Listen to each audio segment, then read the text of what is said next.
When we invited Lauren and Michael into our house, we had no idea how much worse it could get. We'd moved into our dream home about a month ago.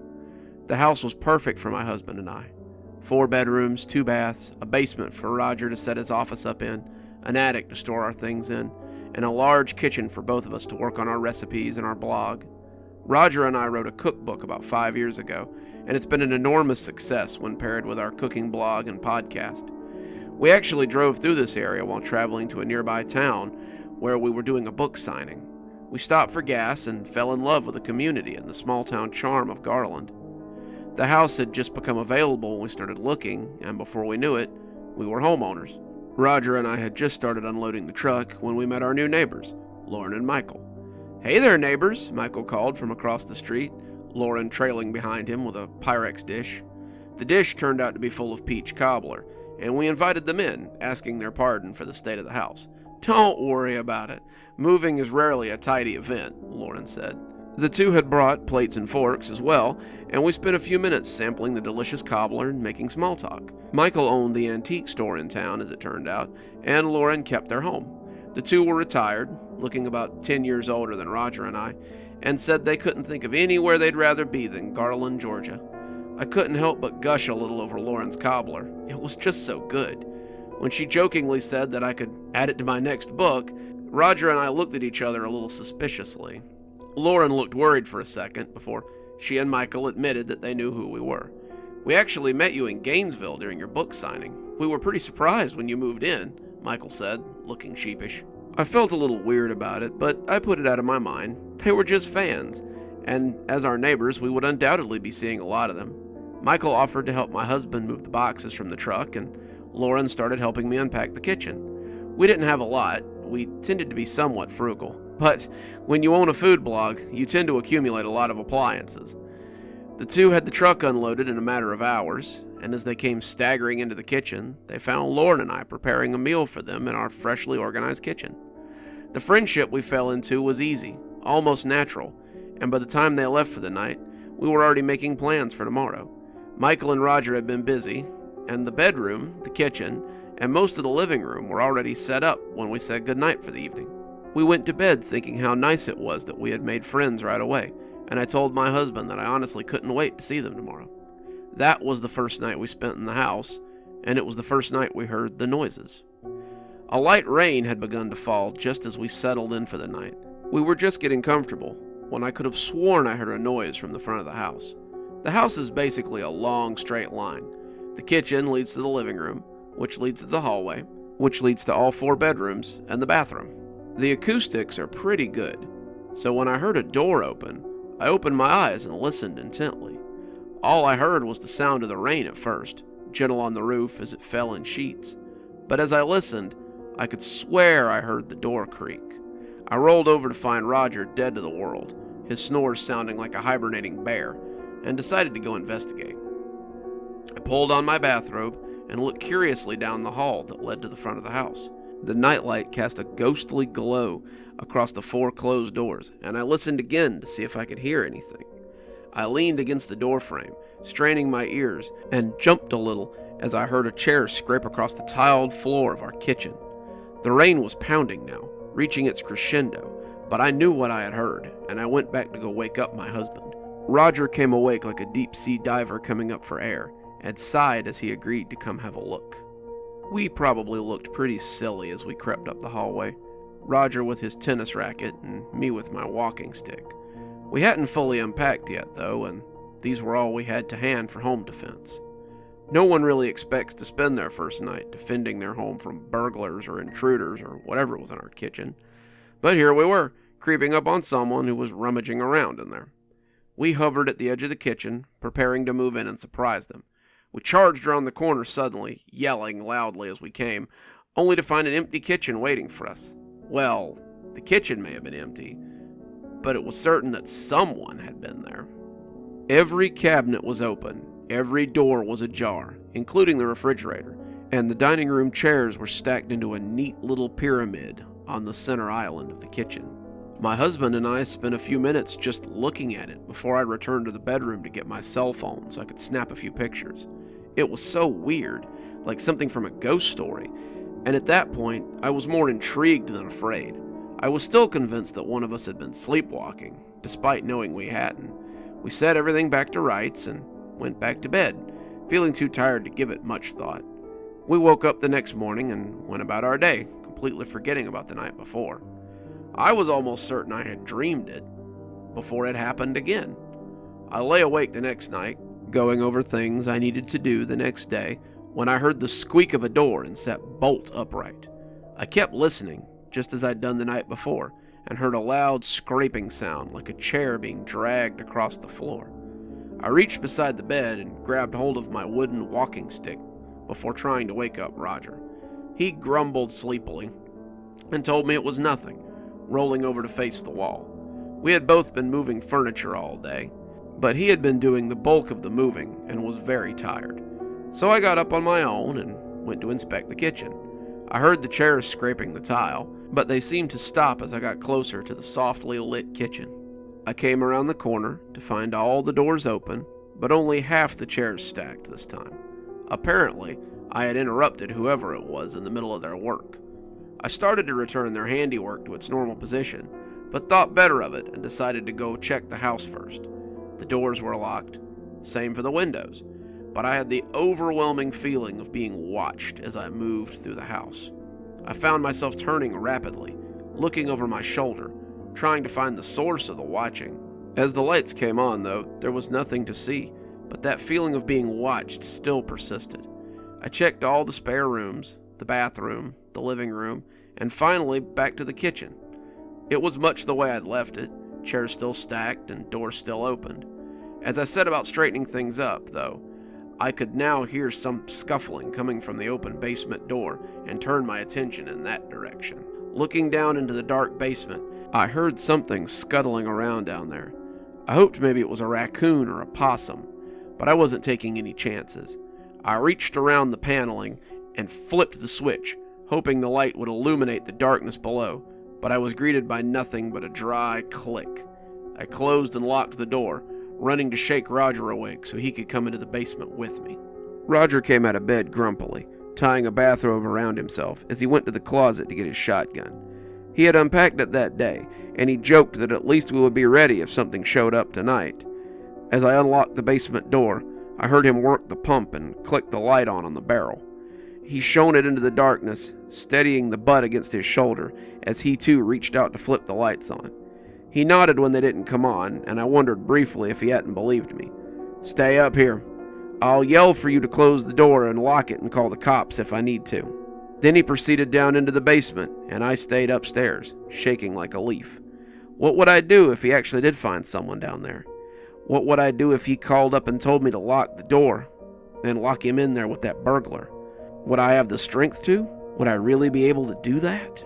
After about 5 minutes, the light came on, flickering in a halting way before becoming solid and illuminating the basement.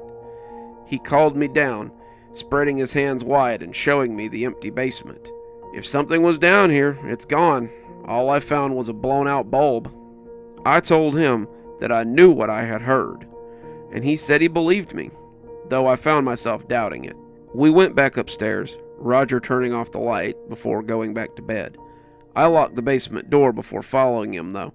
No sense taking chances. I spent the rest of the night in a fitful sleep and woke up the following day irritable. Michael and Laura came over again, and Laura asked me whether I had been sleeping well. Not really. Lots of odd noises in a new house, I suppose. "It's not the..."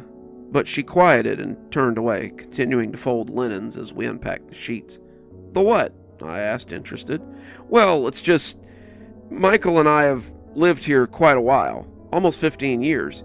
We've seen more than one family come and go, and they all seem to have trouble with spirits," she finally said, unable to find a roundabout way to say it.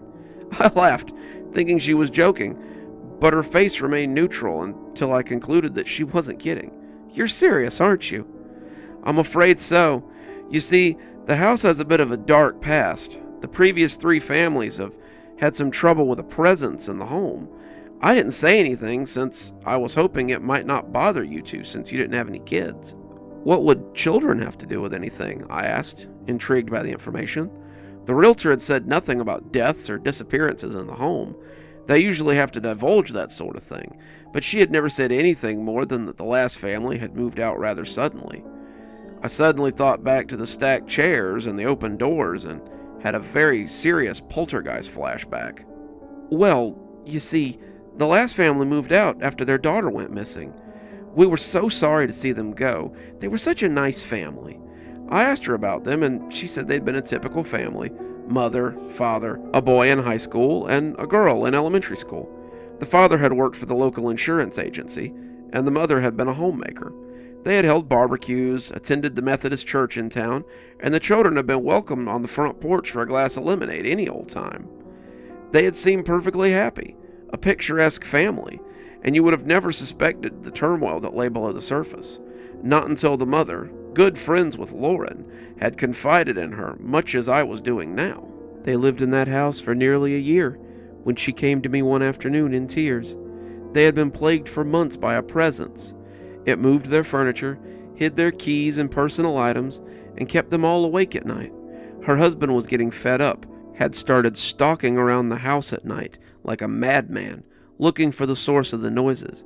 She was afraid he was losing it, and she didn't know what else to do. So, we helped them. You helped her? How? I asked, not understanding. Michael and I, we help people who are having trouble with the paranormal. We used to do it a lot more, but now, well, we mostly just help people locally these days. I started to ask her about it more, but Michael appeared at that moment and told her it was time they were leaving. It's nearly dinner time, and I'm sure they'd love to start settling in for the evening. Lauren nodded, but leaned in to tell me that if I needed their help, they would be glad to help us out. I slept very little the next few nights, though Roger seemed to sleep like a rock. I just kept thinking about the girl who had disappeared and what else might be happening in the house.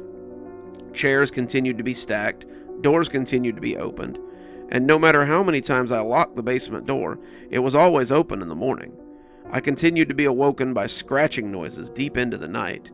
On our third day in the house, all the couch cushions were stacked into a pyramid. On the fourth day, something had spilled shampoo on the bathroom floor, causing Roger to slip. Roger refused to listen to any ghost talk, just figured the shampoo had slipped off the edge of the bathtub and fallen onto the floor. He sat in bed nursing his tailbone that day, and I stayed awake that night wondering what would be next. On the fifth day, we woke up to find every light bulb in the house, except for the one in our bedroom, missing. Roger called the police, knowing full well that neither of us had done this. The police came, and after checking around, they said they could find no evidence of a break-in. No locks had been tampered with, the windows were sealed, and besides the basement door, no other doors had been opened. They checked the basement, but there was nothing but a pair of sealed windows near the ground level. They found the bulbs missing there as well, but they could find nothing else missing and no sign of entry. They told us to let them know if we discovered anything else missing, but I think they believed we were playing some kind of a joke on them. We replaced the bulbs, but neither of us slept that night. That's when we were awake when the ruckus started. At 11:30, I heard a loud concussive pop as something shattered against the hallway wall. We both sat up, looking at the hallway, as another shattering crack rang out. I grabbed my stick, but my husband grabbed my arm before I could fly out into the hallway. As he grabbed and loaded his shotgun, I could hear something shattering in the living room, and I really hoped it wasn't my curio cabinet. He slung the strap over his shoulder and moved out into the hallway, barrel leading. He took 2 steps and hissed out pain. He leaned against the wall, reaching down to pull glass shards out of his foot, having come out barefoot. I was concerned for him, moving closer as my house shoes crunched on the glass, and that's when I caught my first glimpse of something. It was nothing really, just a black shape on the move, but I heard it whoosh from the living room to the kitchen, and I looked up in time to see a shadowy leg as it passed into the kitchen. This was followed by a loud crashing and a shattering of glass that sounded like bombs. Then, merciful silence as the house seemed to catch its breath. We called the police again, and they arrived to find me bandaging my husband's foot. The breaking sound turned out to be light bulbs, probably the ones we were missing, and they had been thrown all over the house. The table in the kitchen had been upended, the chairs scattered everywhere, and more bulbs had been broken on the floor. The police searched the basement again and found nothing, and the windows and doors were again checked for tampering. The police asked us many questions, and when I told them I had seen someone, they gave each other a skeptical look and asked if we needed an ambulance for my husband's foot. I had got the bleeding to stop by then and told them we were fine. As they left, I doubted we'd be able to get them out here so quickly again. As I cleaned up the glass, Roger rested in bed after I had debrided his foot. Suddenly, I heard a knock on the door. Lauren was standing in her bathrobe on the stoop, looking concerned. She had seen the police cars and was wondering what had happened. I told her that someone had been in the house. Someone had thrown light bulbs at our wall and shattered glass everywhere. Before I knew it, I was sitting on the couch and crying at this near stranger who patted my back and tried her best to comfort me. I was tired, I was afraid, and I didn't have a clue what to do. She lifted my face, and I was surprised to see her smiling. Michael told me not to offer, but I think your situation might be something we can help with. Let me help you clean up this mess. By then, Michael will be awake, and we can talk to him about the situation. That was how it started. At that point, I thought it was as bad as it could get. I believed that the sleepless nights and the discomfort of having to clean up after these restless spirits was the depth of my problem. I had no idea how bad it could be. We cleaned up, and then I slept fitfully on the couch as she dozed in the recliner. Then the sun came up, and we went to talk to Michael. That was the first time I'd ever been in Lauren's house. It was very different than I had expected. Her home was lovely, her kitchen done in a beautiful green meadow style that had happy little cows grazing and capering across the walls. She offered me coffee, and I gladly accepted it.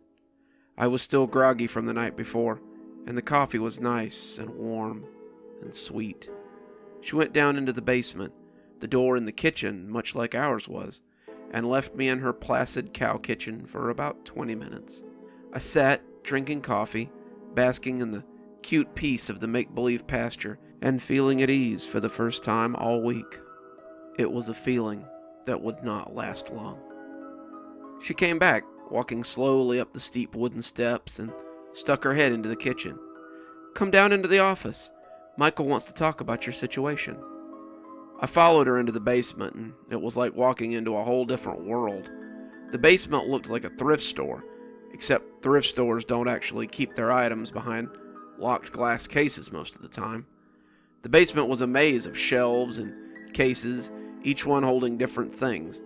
I couldn't help but look around, and as I walked through the labyrinth of shelves, I saw dolls and masks and tea sets and books and all sorts of things.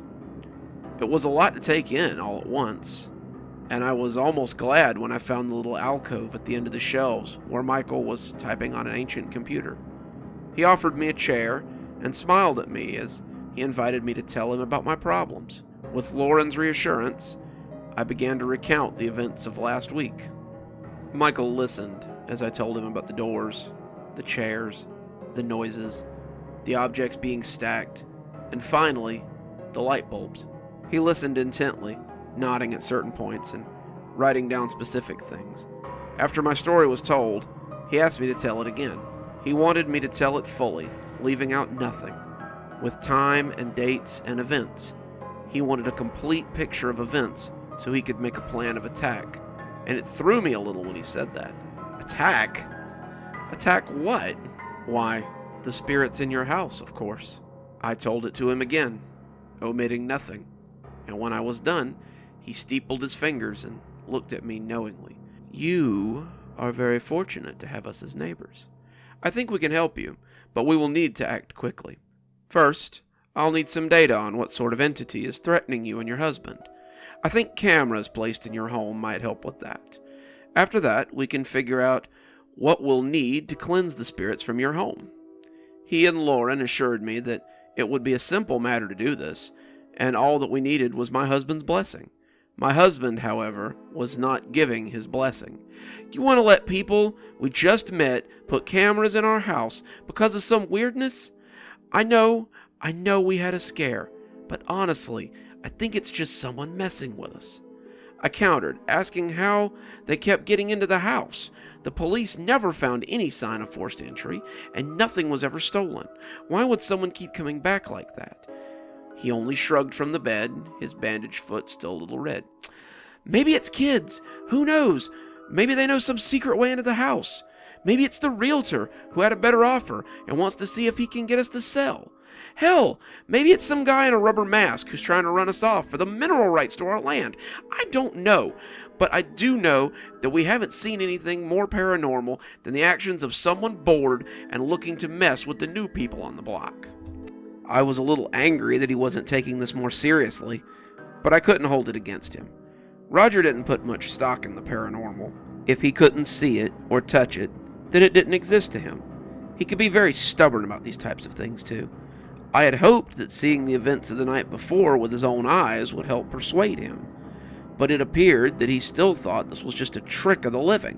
When Lauren and Michael came over for dinner, I had hoped they would talk him into it. As Michael laid out his plan and Roger sat listening politely, all I could think about was what I had seen the night before.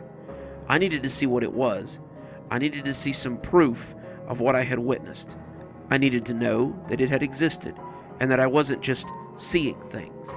I needed it bad enough to help bring their plans to fruition. Roger sat politely and listened, but in the end, he refused them, albeit kindly. No offense, Michael. You seem like a nice guy who's just trying to help, but I don't want to encourage whatever this is by putting on a show. If this is someone, then they aren't going to run us off. And if it's some ghost, they certainly aren't going to run us off. So let's just let it lay. All right, Michael? Michael only nodded, saying that if we changed our minds, he'd be happy to help us. When they took their leave, we got into a little fight over it. I told Roger what I wanted, and he explained why he didn't want to egg on whatever it was. We got a little heated, a little loud, and he finally decided to sleep on the couch, giving me the bedroom. I flopped down after getting ready for bed, wanting him here with me, but too angry to apologize just yet. Somehow, I fell asleep, and when I woke up, it was pitch black. It was the dark of the night, and I could feel someone watching me. You know when you're a kid, and you wake up thinking something's watching you? You look at that pile of clothes and see a monster, or look at the closet and see one big eye looking out at you. Well, that's what this was like. I was lying in bed, shivering a little as I broke out in a cold sweat. I glanced around, looking for the source of the peeking, when my eyes made contact with it. It was standing in the doorway. Its ghostly white face floated in the doorway. It took me a moment to pick its body out of the darkness, at first thinking the face really was floating when I finally caught the dark outline of a humanoid body. The mask wasn't the glow-in-the-dark kind you see trick-or-treaters wearing, but the smooth white porcelain of a ceremonial mask.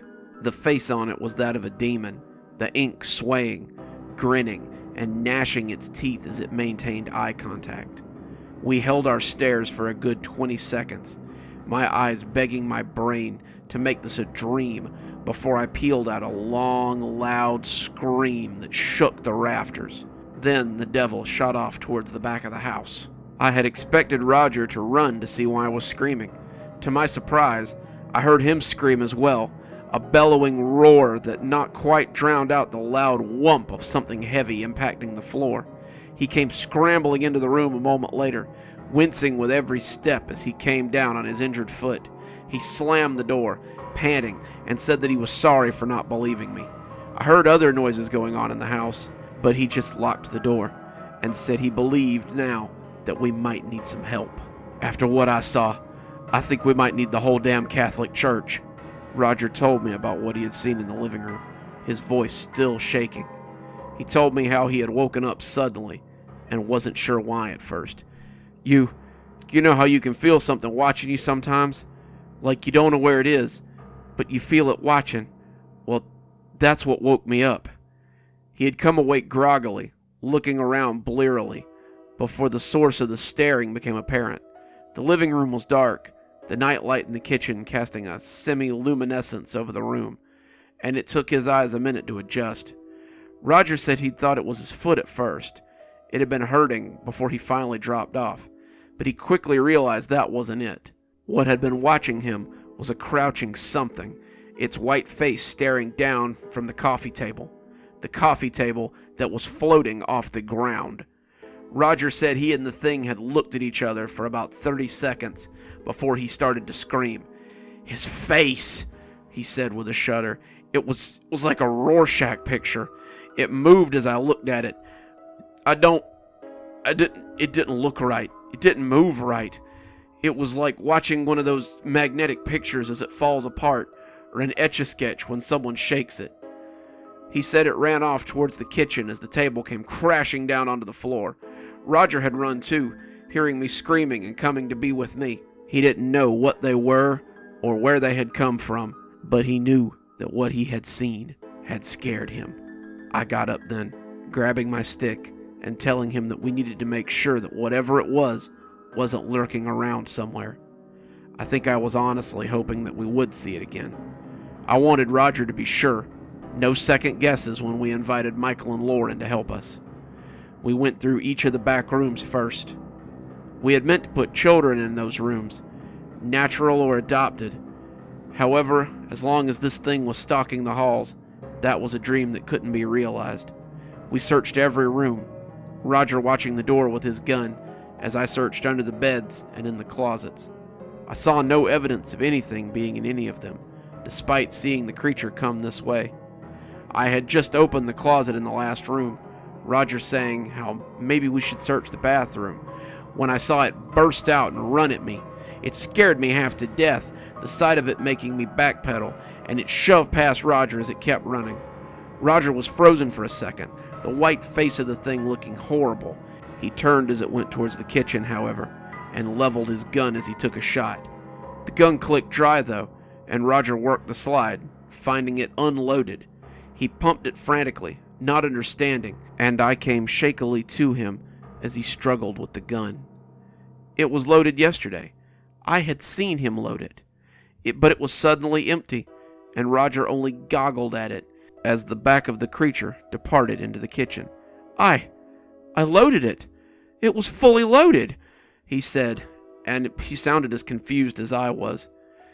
We came shakily into the kitchen, Roger holding the gun like a club, and found the basement door open wide. No chairs were stacked tonight, but I suppose they really hadn't had time, what was scaring the shit out of all of us. We went to check the basement, and that's where we found the shotgun shells. They were laid out neatly on a shelf in the corner. Roger touched them like he couldn't believe they were actually there. Of the demon or ghost or whatever it had been, there was nothing. We called the Schwavezes the next day. Michael and Lauren came immediately, their van out front and loaded with equipment. They started setting up, cameras at key points in the house, and all of them recording 24/7. Michael explained that the cameras would download the footage to an external server in their basement, so they wouldn't miss a thing. They set up their equipment and decided to monitor it from their basement. That way, we won't affect anything while we're recording, Michael said. Wouldn't want our presence to mess up the footage. While setting up, I noticed something on the side of one of the cameras that made Lauren jump. It was a sticker on the side of one, a white ghost coming out of the words, "Chavez's Hunts." She tried to brush it off, saying it was nothing, but when I pressed her, she sheepishly told me that most of this stuff was from a project they used to do. It was just a little something, a show on a little network that no one had probably ever heard of. We would go into people's houses, kind of like what we're doing here, and help them get the ghosts out. We nearly got picked up for syndication. A bigger network was interested, but we had a little accident, and they decided not to. An accident, I asked? Yeah, it was nothing. We bit off a little more than we could chew, I suppose. Someone's house burned down, and they were pretty mad. The network decided that we had been reckless. The insurance we had paid for the accident, but that was the end of our ghost hunting days. At least, until we moved in next door here, she added. We joked about it a little more, but I thought it was weird that she had never mentioned it. We finished setting up, and she said that she'd be going back home to check the feeds. I picked up a little, some mess having been left behind from our efforts, and found myself looking around constantly as I shuffled through the house. I felt ill at ease, the feeling of being watched now constant, and I hoped it wasn't from the cameras. When I was done cleaning up, I took the trash out and saw that the mail had run. There was a circular from the local paper, a bill from my cellular company, and a weird letter with nothing written on it. It was a plain white envelope, no address or return address, and had not been brought by the postman. I looked up and down the block like I expected to see a mysterious person hiding somewhere nearby, and brought it inside. I opened it and let a single piece of paper peek out from the top. I shook it out and found a cryptic message and more questions than answers. Meet me at Darren's Beans tomorrow at noon. I have information about the Chavezes you should know. I sat in the coffee shop, swirling my coffee and thinking about the note. Meet me at Darren's Beans tomorrow at noon. I have information about the Chavezes you should have. I'd been hesitant, not wanting to indulge in some kind of nonsense. What could this person possibly have to tell me about my new friends? Was this some kind of grudge from someone? Maybe an unhappy person they had helped? The message had shaken me, and I had started to just throw it away and not follow up on any of it. Then, the spirits had destroyed my house. We'd gone to bed, Lauren calling to let us know that Michael was monitoring the feed in case of trouble. Roger and I settled in for the night, the camera in the corner of the room silent as the grave. As we lay there, trying to sleep, Roger rolled over and wrapped his arms around me, pulling me close as we lay in bed together. Is this the right thing to do? He asked quietly. Did we make the right decision here? If they can help, why not let them? I told him. But can they help us? Roger seemed hesitant to ask it, casting his eyes over to the camera. I have to hope so, I half whispered. What other choice did we have, really? When the loud crash came from the living room, shaking Roger from his thin slumber, I knew it was the curio cabinet. We both jumped up, reaching for our weapons as we headed to the living room.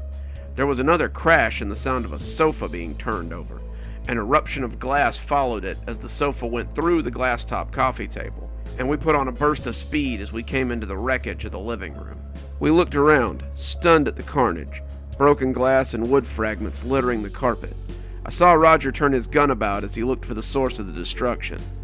He still didn't seem to grasp that there would be no one here to shoot, no one here to use that shotgun on, and he panned about as if he were looking for someone to blame this mess on.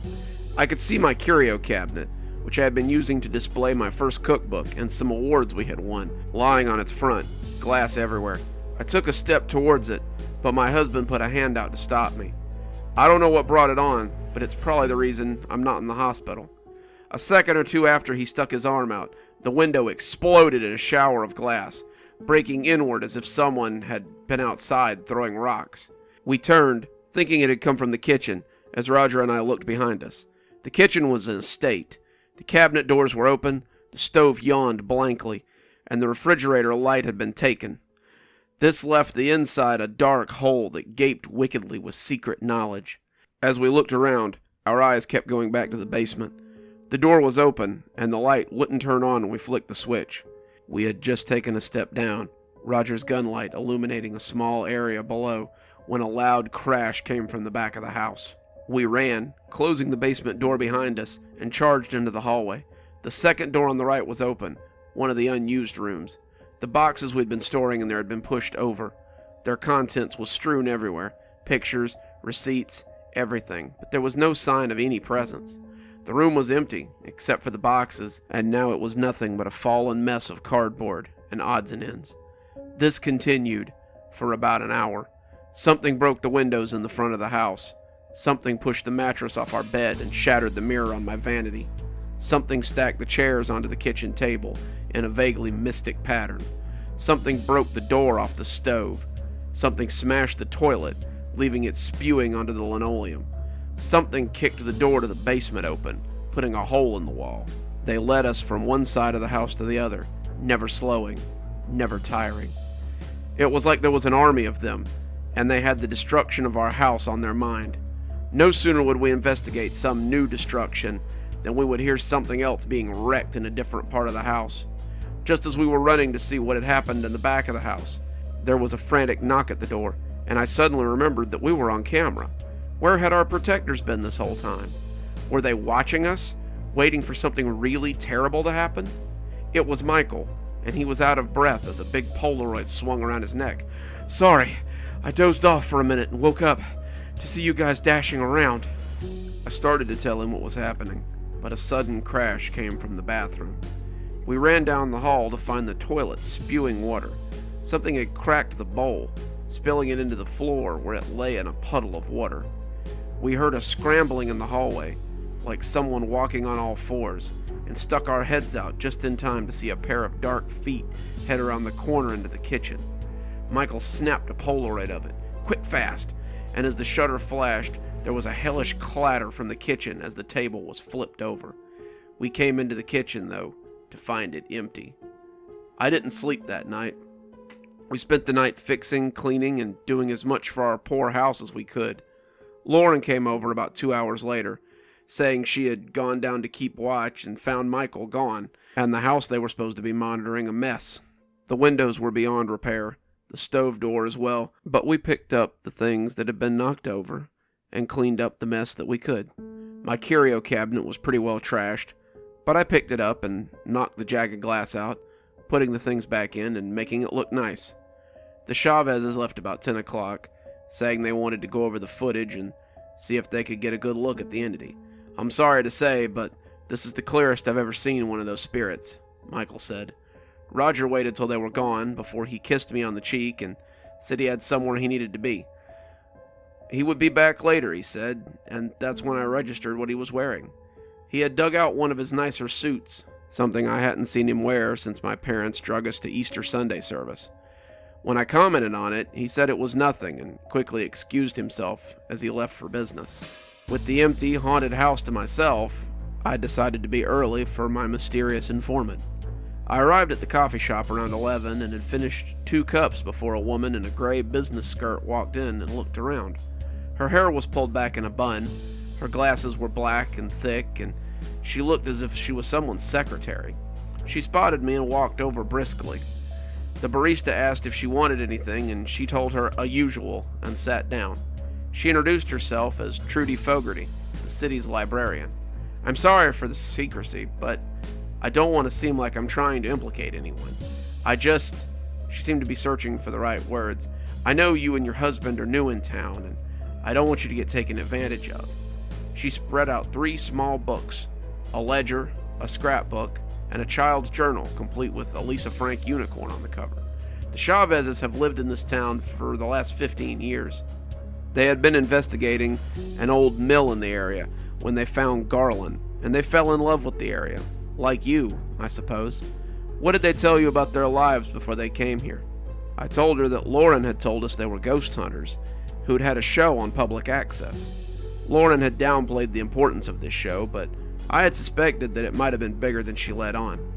With the gear that they owned and the basement full of trophies, I suspected that they had been a great deal larger than she let on.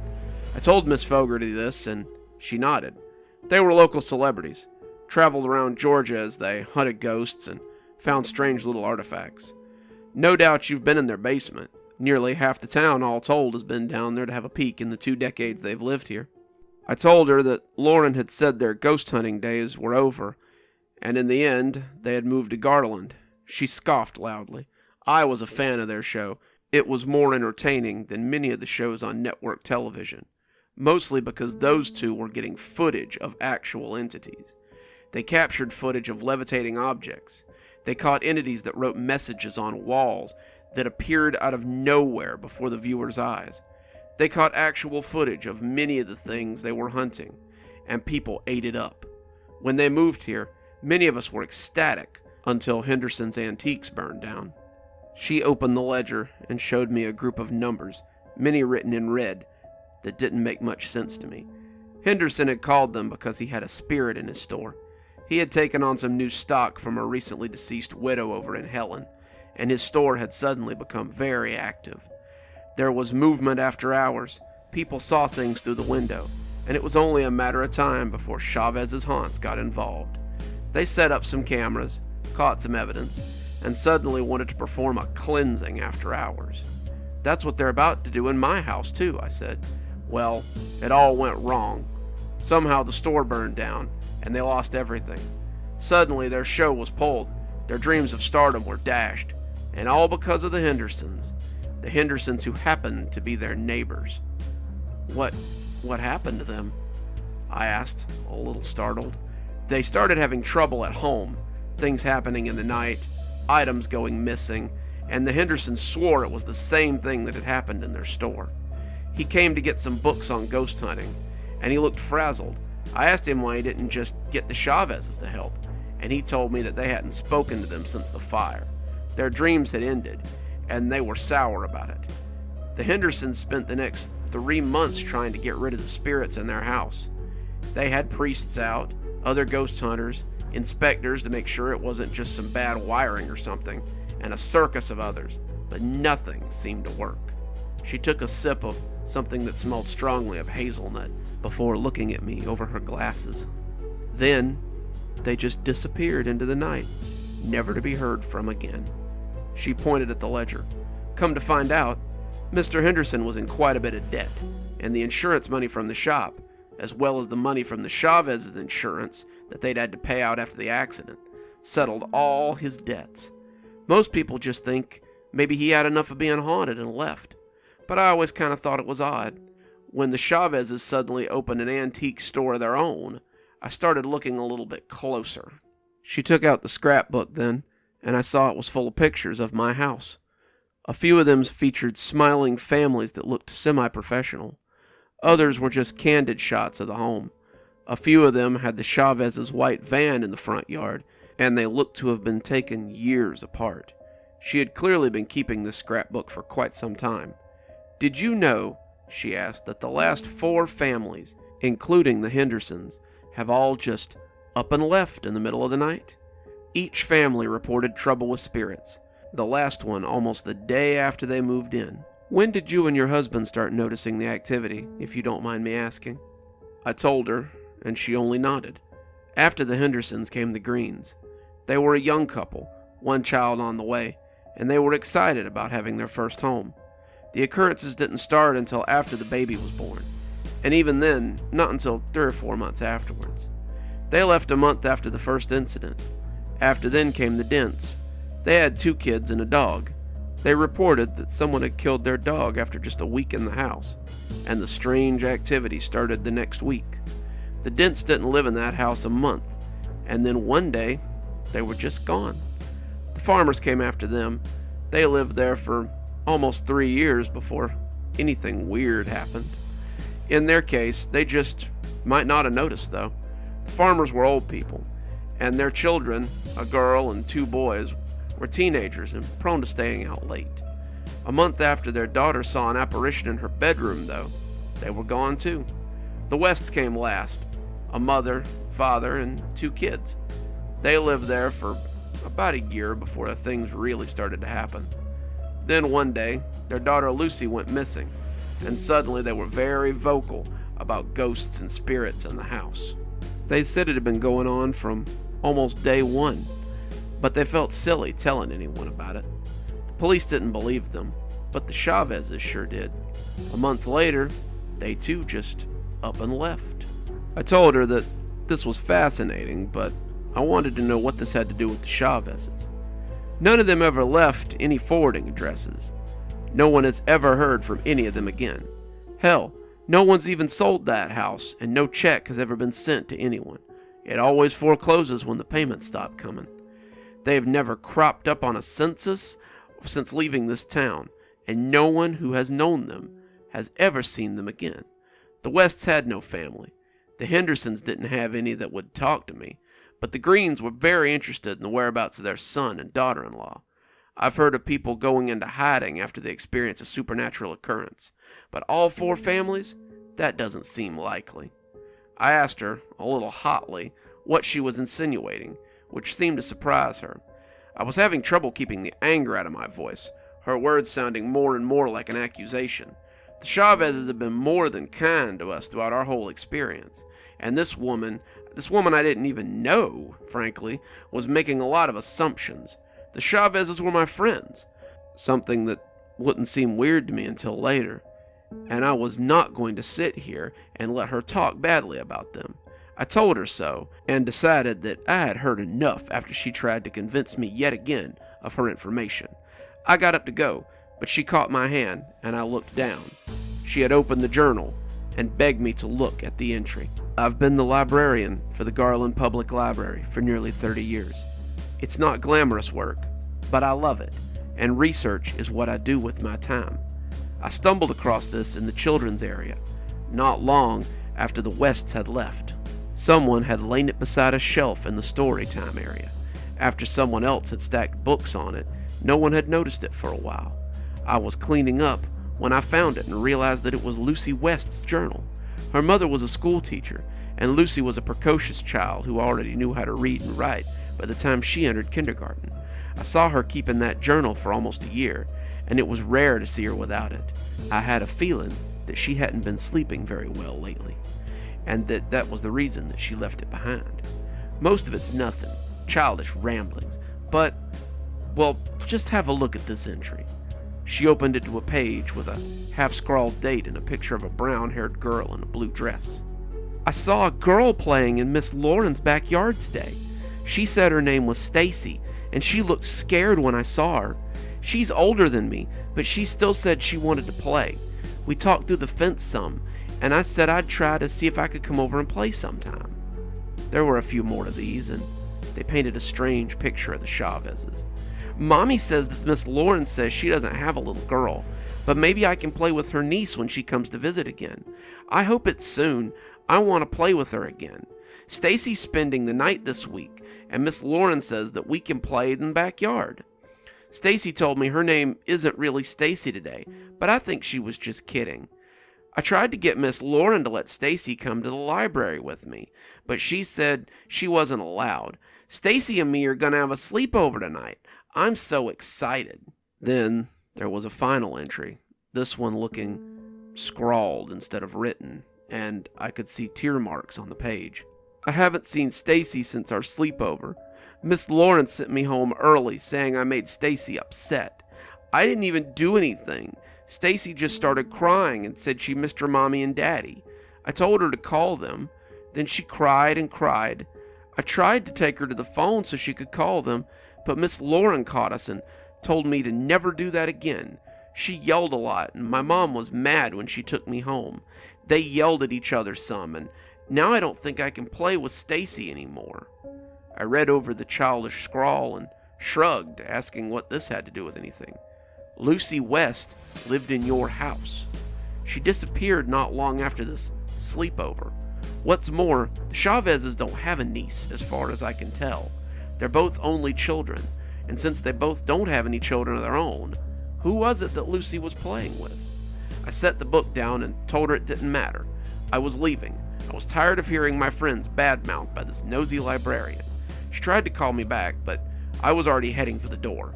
I was upset, and whether I wanted to admit it or not, I was a little shaken by all this new information. The Chavezes were good people. They had tried to do nothing but help their neighbors.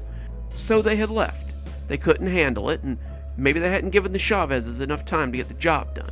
I had cranked my car and was pulling out when she knocked on my window, her face so pleading and worried that I found myself rolling my window down to spite myself.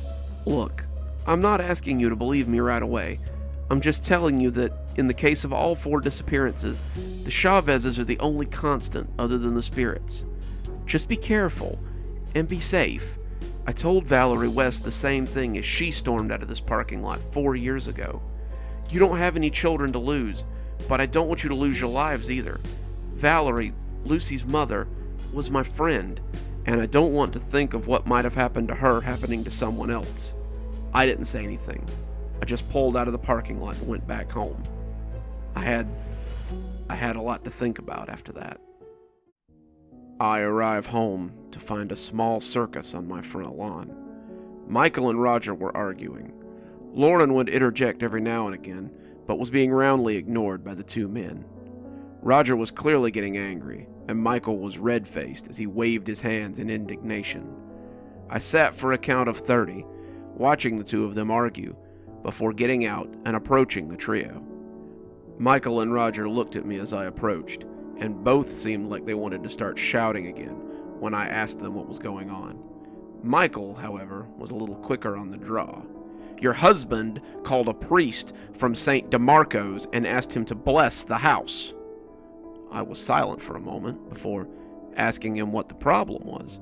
Michael looked at me as if I were an utter fool. We've only just started our investigation. You have to give us enough time to complete it so we can get rid of the... No disrespect, Michael, Roger cut him off abruptly, but I mostly just watched you run around my house with a camera last night. This is the second night in a row I have watched creatures beyond my control destroy my house. With all due respect, I'm taking this to the professionals. Michael looked affronted. Looked like he meant to say more, but in the end, all he could do was shake his head. Have it your way, but don't say I didn't warn you. You aren't the first family to think they could take the easy way out of this and regret it.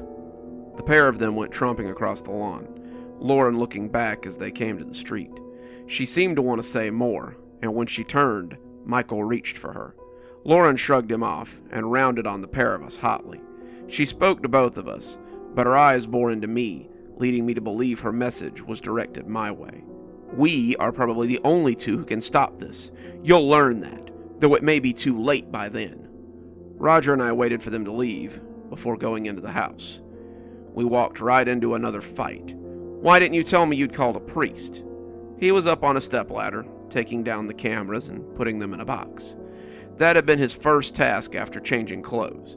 He seemed to relish having them gone. He was being careful, but you could tell that he really didn't want to be. I had no idea what Michael had said to him before I got there, what they had said to each other, but it seemed like their friendship had probably ended. I had seen him like this a few times since we'd gotten married, and it was how he got right before he prepared to shut down. It seemed weird to have been so mad just half an hour before now. I spent almost an hour defending these two people, these two complete strangers, and at the time, it had seemed so natural.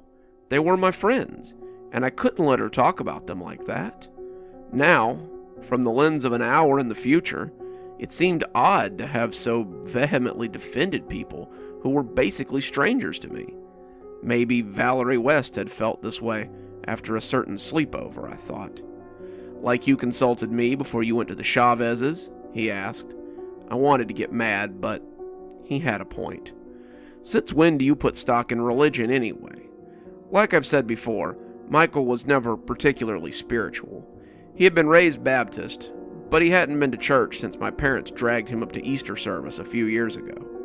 He always talks sarcastically about overly religious people, and he was the last person I would have thought would go talk to a priest about his problems.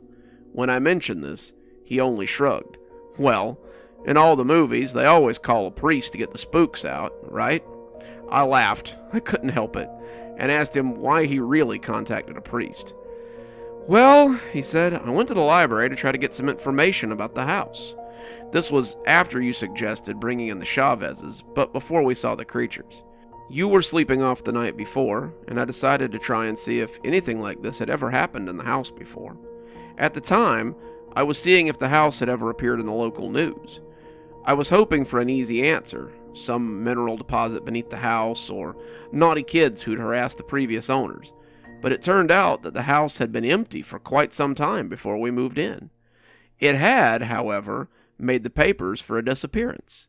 A previous owner had lost a daughter, the West family.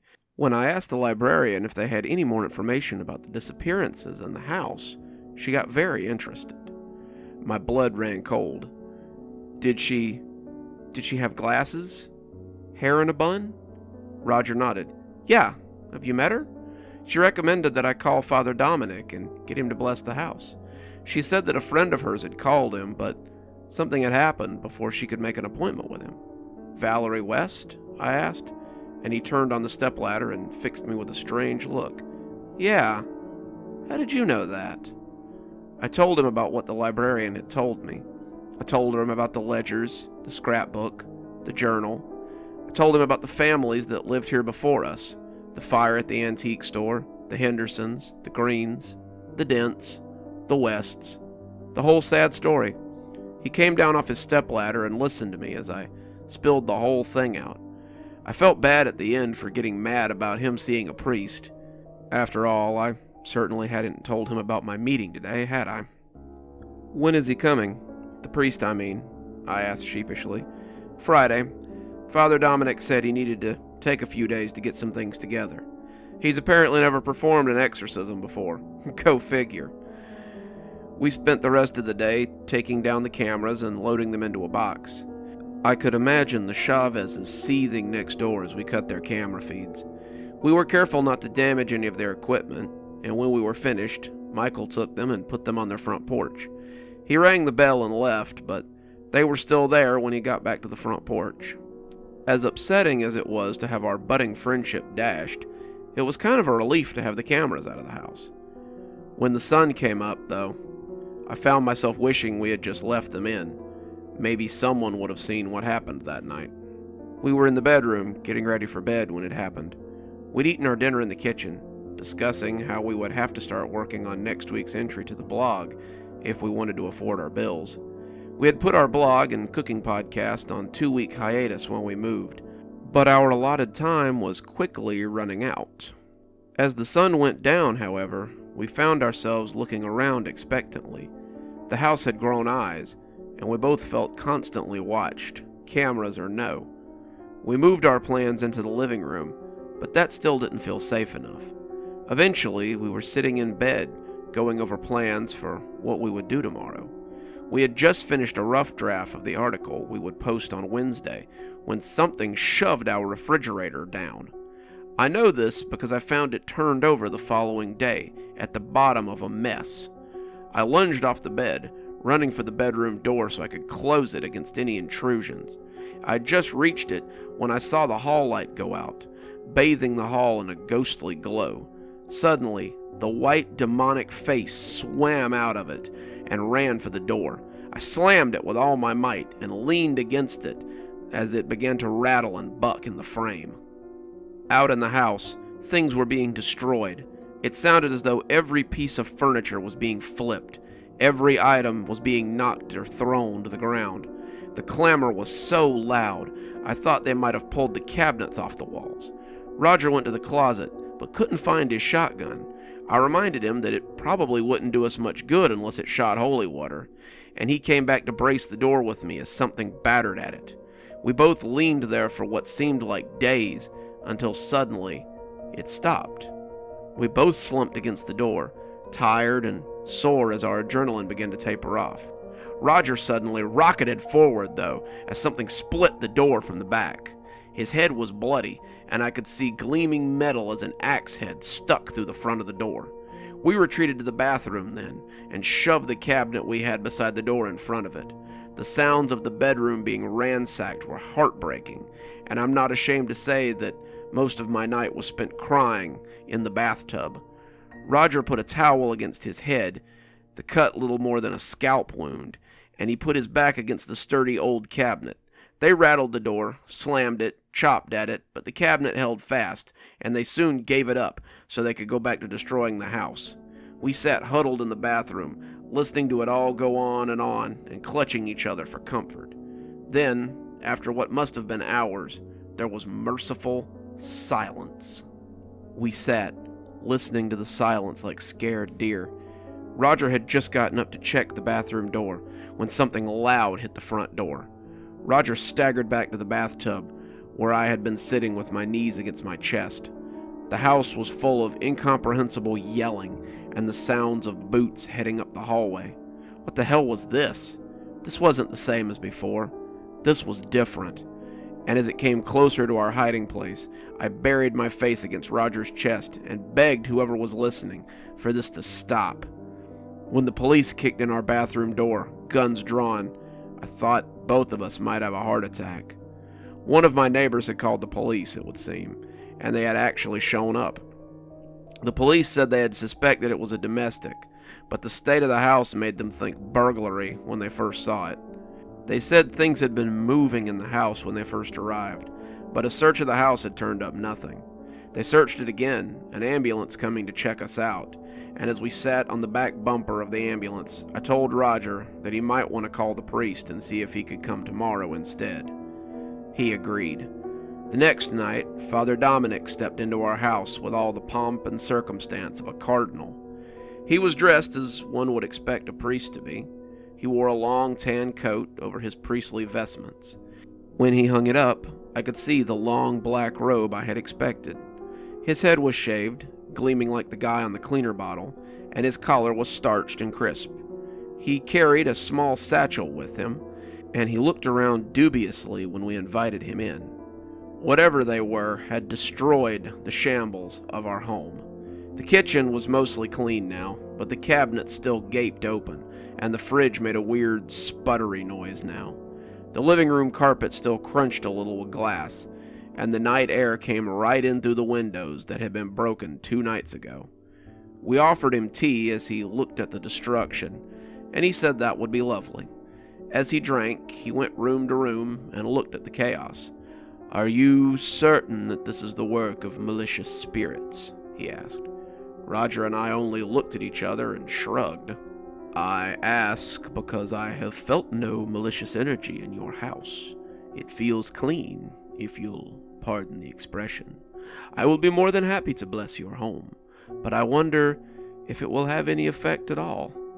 He opened his satchel and took out a stole, which he looped about his neck. He had also brought a vial of holy water, Roger having informed him of our problems at length, and a piece of the host, which he kept in a dish. He also had a crucifix and a well-worn Bible, just in case, he said. He moved through the house, blessing it and the inhabitants in the name of God the Father, and calling for his protection, and on and on and on. As a lapsed Baptist, I didn't follow all of it, but I got the gist. He finished in the kitchen, the focal point it seemed, and he asked us to clasp hands with him as he prayed. He had barely begun when the lights went out and we were left in near total darkness. The priest stuttered over his prayers momentarily, but picked up the threads masterfully. He continued to pray, inviting us to pray with him, and as the prayer swelled, I could feel our space being invaded by the familiar presence. I peeked, opening my eyes a little, and jumped as I noticed a pair of masked entities not far away. I blinked. I had expected there to be one, but there were 2. One was definitely bulkier than the other, but they both stood near 15 feet away and stared at us through the eyes of those white porcelain masks. The priest and Roger had their eyes shut, deep in prayer, and that's why they missed the 2 figures as they stood watching our little powwow. That's why they missed it when they ran at us, knives coming out. I cried out, backing away from the table, and that was all that saved my life. The 2 of them vaulted the table and leapt at Roger and the priest. Both went down in total surprise as the pair rode them to the ground. The priest's stole went from purple to red as the dark creature stabbed him viciously. He shouted, brandishing the cross at them, but it did no good. Roger lay dazed, his head having hit the wall when he fell, and I took a step towards him as I tried to help him, the creature still worrying at the priest. When Roger sat up, clutching his bleeding head, however, it seemed to catch the attention of the smaller one. It jumped on him, knife cutting his throat in a single practiced slice, and I backed away in horror as the other turned towards him, having finished with the bloody priest. Roger looked at me, confused and dazed, as the blood ran down his shirt. As the larger one joined in, the knife came down, and I saw it take Roger through the heart and drop him to the wall, twitching. I'm not proud of it, but I did the only thing I could think to do in that situation. I ran. I wasn't looking where I was going, though, and I hit the basement door, which was still wide open from the night before. When I stepped to the side, startled by the collision, I fell down the steps into the inky blackness of the basement. I was confused when I came to, my head hurting and my body aching. I didn't know how long I had been out, but one look up the stairs brought me back to reality. I saw the bulky spirit framed in the near blackness above, staring down at me as I sat in a pool of light from the basement window. His white face was the only thing truly visible, its features shifting and changing. The knife it held glinted wetly as it dripped onto the wooden stairs. I cringed as he took one slow step towards me. It began to walk down the steps in a slow, horror movie fashion, and I tried to make my body move so I could escape whatever this lumbering horror was. I pulled myself further into the basement, trying to hide under the dark stairs as the heavy footsteps of my pursuer came steadily down. How could its steps be so loud? Spirits didn't make noise. Not like this. I kept dragging myself, kept trying to escape, kept trying to find some magic portal to help me flee from this impossible situation. When my hand fell on the smooth metal handle of the shotgun, I felt some small amount of reassurance. It was useless, though. It was a weapon of the real world, but I suddenly felt powerful as I held it. I heard a step behind me and rolled to see him not 6 steps away from me. I leveled the shotgun at the creature, but his face registered nothing but the same ghastly commitment. He took a step, and I wrapped my finger around the trigger. If I was going to die, I would die with the sound of thunder in my ears. The gun flashed, lighting up the basement, and by that flash, I could see a giant hole as it appeared in the side of the spirit. It toppled to the ground, clutching its side, its mask stained red as something coughed and wheezed beneath it. I sat up, wanting to reach out and grab that mask and reveal whoever had been the cause of my torment. I forgot this when I heard steps bounding on the kitchen floor upstairs, pounding towards the basement. I looked around, trying to find an escape, and my eyes fell on the open closet to my left. I scuttled into it painfully, closing the door as whatever was coming down the stairs slid into the dark space and wailed its otherworldly wail. I peeked out, looking to see the other creature bent over the first. The one I had shot was not moving, and the second seemed to be mourning it as it bent next to it. I backed away from the door as it turned to look for me, knowing now that I was trapped. I had the gun, but who knew if it had actually ended the first one? I expected my back to strike the wall of the closet as I moved backwards, and I was surprised when it never happened. I was backing through a newly formed hole in the wall of my basement closet. A door seemingly opened there by magic. When my back finally hit the new wall, I saw that it was indeed a doorway. A door sitting open, which had swung out of a tunnel. Even in my fear, I found myself looking at the door, seeing that, when closed, it would fit flush against the wood, almost disappearing. I swung it shut, closing it softly, when I heard someone scuttling around near my hiding spot. I was left with nothing but the dark tunnel. I clicked the light on the shotgun barrel.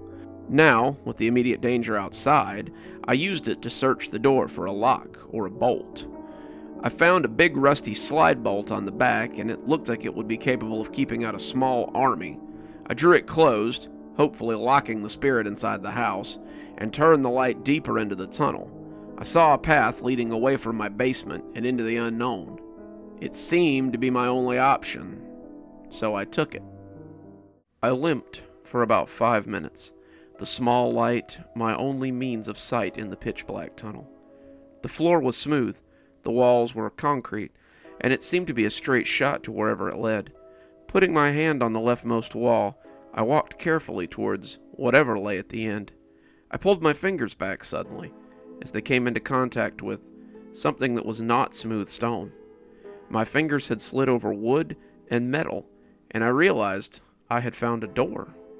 I moved the light from the gun barrel down to the door and looked at the lock. It was old, thick, and intricate wood, carved with patterns. It looked very out of place in this dark space.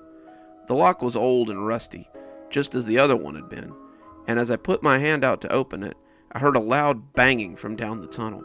I spun, holding the light up, and saw the door bucking wildly as something slammed against it.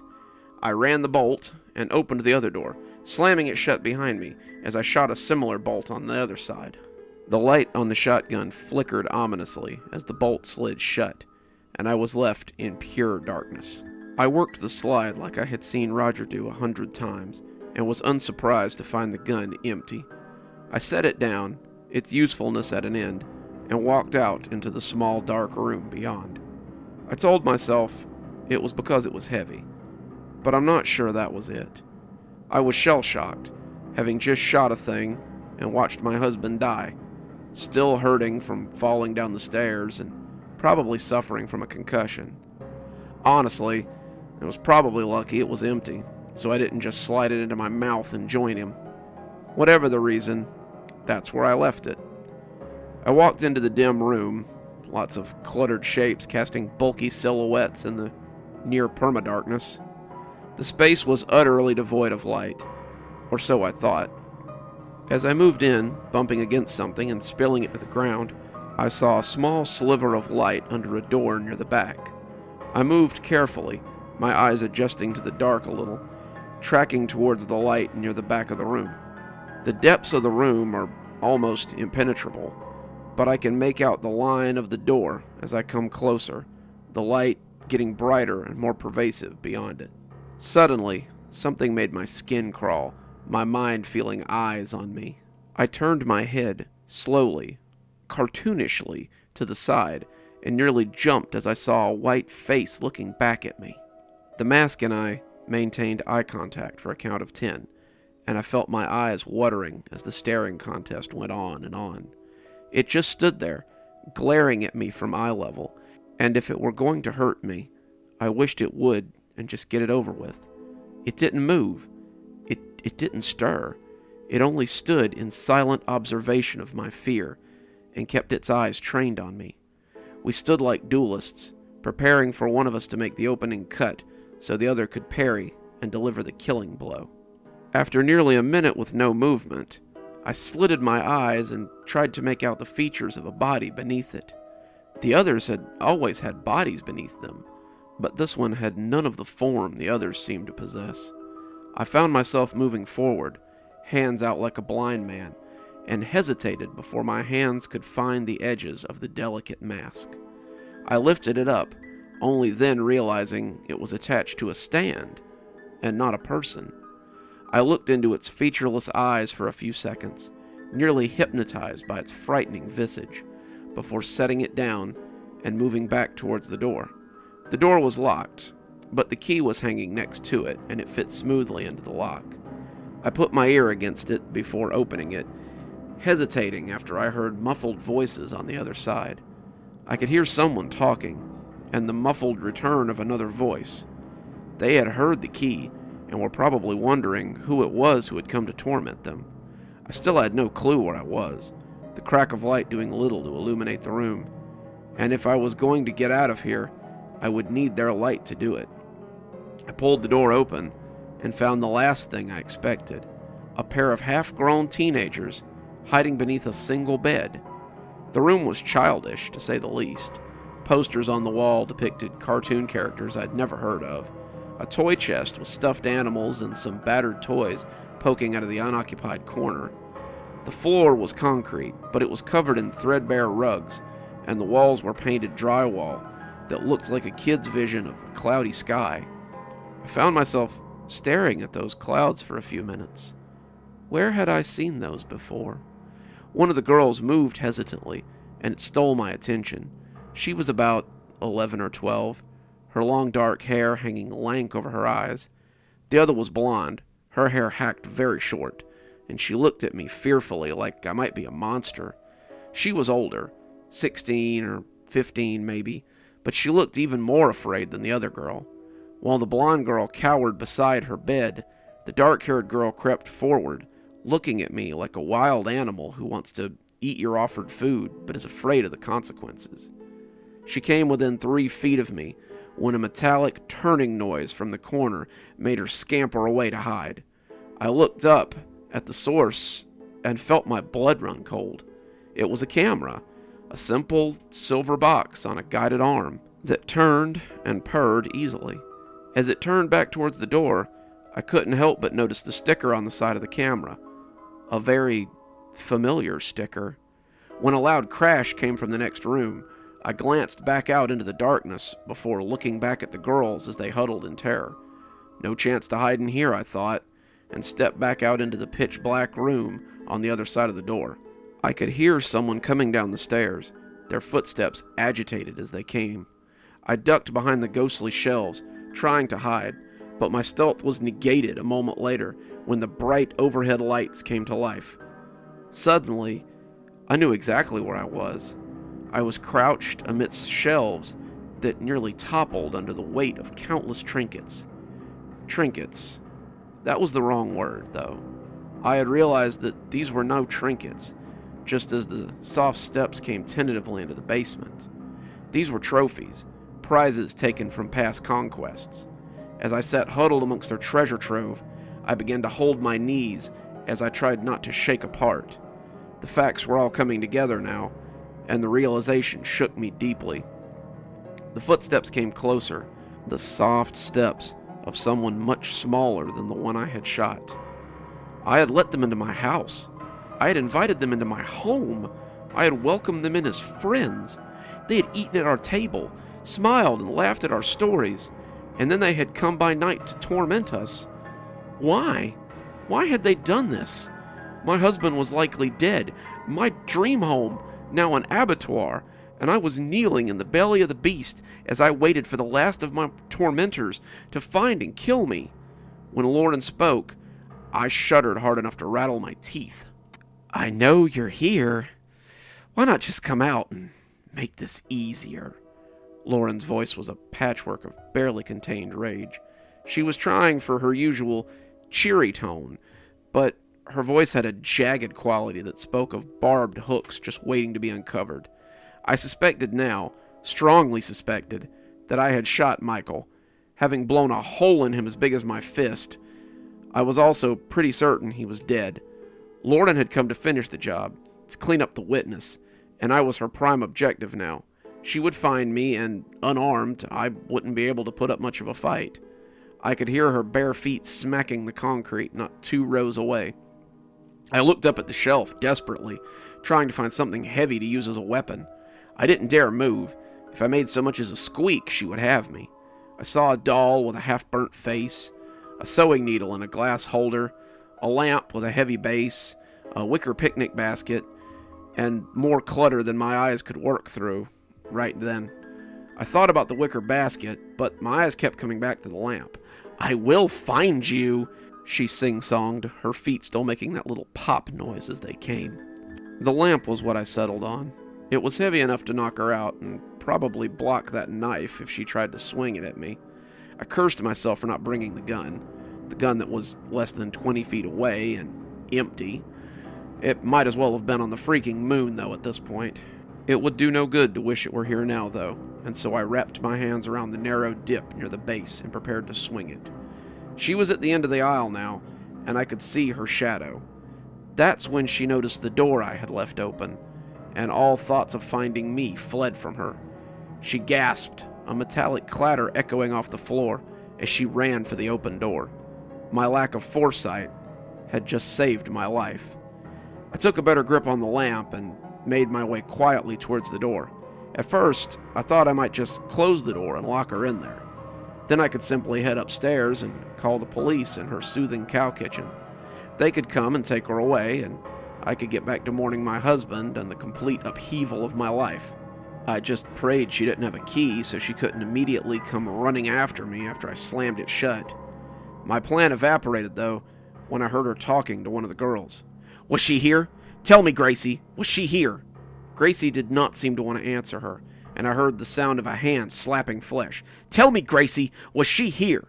Leave her alone. She doesn't know anything, okay? Just..." The angry sound of someone being pushed followed this, and someone cried out in pain. "Shut up, Lucy! I should have never brought you into our family. You've been nothing but a spoiled..." But I never found out exactly what the girl had been. Lauren started coughing then, and the cough sounded wet and raw. She cursed, continuing to cough, and I peeked around the corner to see what was going on.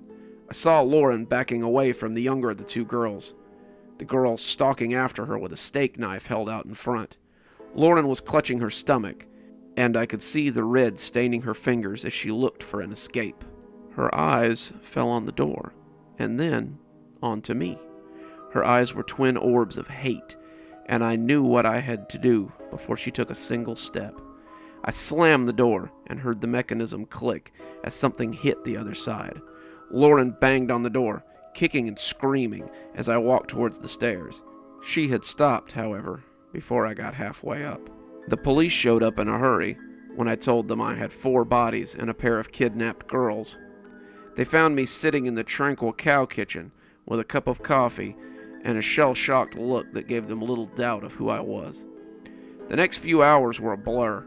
The girls and I were rescued. The bodies of Michael, Roger, and the priest were taken from my house. Lauren's body was taken from the basement as well, which didn't surprise me. If I had been the one with the knife, I'd have likely done the same thing. I had watched her cut Roger's throat, destroy my house, and then threaten to kill me as well. Watching her get wheeled out under a sheet was really no skin off my nose. The girls and I were taken to the police station, where we were separated and questioned about the night before. I told the police the full story. I told them how I had met the Chavezes when we moved into our new home. I told them about the start of our ghost activity. I told them how the Chavezes had offered to help. I told them about my meeting with the librarian. I told them about the priest, the murders, how I had killed Michael Chavez in my basement when he attacked me.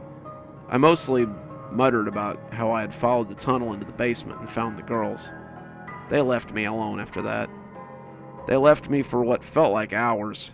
I sat in the little room and felt numbness wash over me. It was the sort of thing you feel right before a heavy depression sets in. When I lost my grandmother, we were very close. I felt something like this. The longer I sat, the more I came to realize that I was alone now. I would never see Roger again, at least not alive. I would probably never return to that home, the home I had wanted so much. Even if I did, all I would see was him dying every time I went in the kitchen, see us cowering in the bathtub every time I went to use the bathroom, or see myself killing Michael every time I went into the basement for something. The house was tainted. My husband was dead, and I was as alone as I was now. I jumped when the door opened, 1,000 years later, startled out of my depression. A plainclothes officer walked into the little room with a file folder under his arm.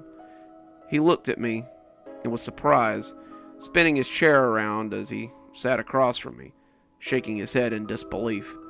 We just looked at each other for a few minutes before he finally expressed the source of his disbelief.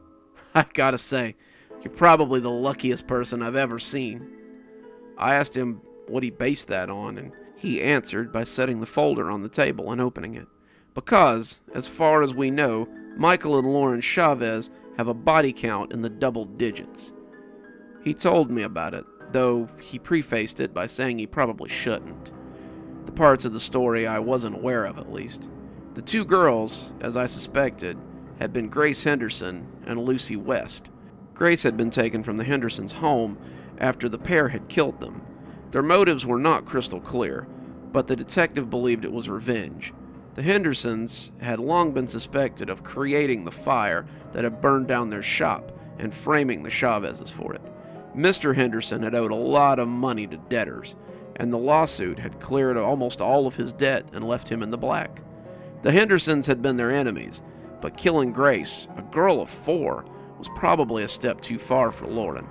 Why? I asked, not sure how he could put anything past them. Lauren Chavez, you see, is barren. She was incapable of having children. She had received this news not long before they took the Henderson job, and the idea of simply taking what she had been denied was appealing to her. They kept Grace in their basement until she became used to the arrangement, and then started letting her out a little bit. That was when Lucy West saw her. Lucy West had been taken for the same reason, he suspected, and they were also the reason for the murders. Michael Chavez likely had no interest in kids, but Lauren wanted a big family. She had often told her friends that she had been an only child, and that she had always thought it would be nice to have a house full of children to curb her loneliness. Killing the people who lived in that house was a means by which she could take more children. She took the Greens baby after they were dead. Of this we have little doubt. The fact that you didn't find him in the basement, too, likely means it died without its mother. So they kept killing, Lauren persuading Michael to help her so they could keep collecting footage, so they could get back in the spotlight. You and your husband had no children, so you were of no use to them. Thus, they had to get you out of the way. It all seemed to buzz around my head like a swarm of angry bees, but after some time, I think I've finally come to terms with the events of Garland, Georgia. I've moved on now. Roger's death was 5 years ago in August, and I only write this now to get it out of my mind. I decided to write a new book, a different book, a book about my experiences in that house.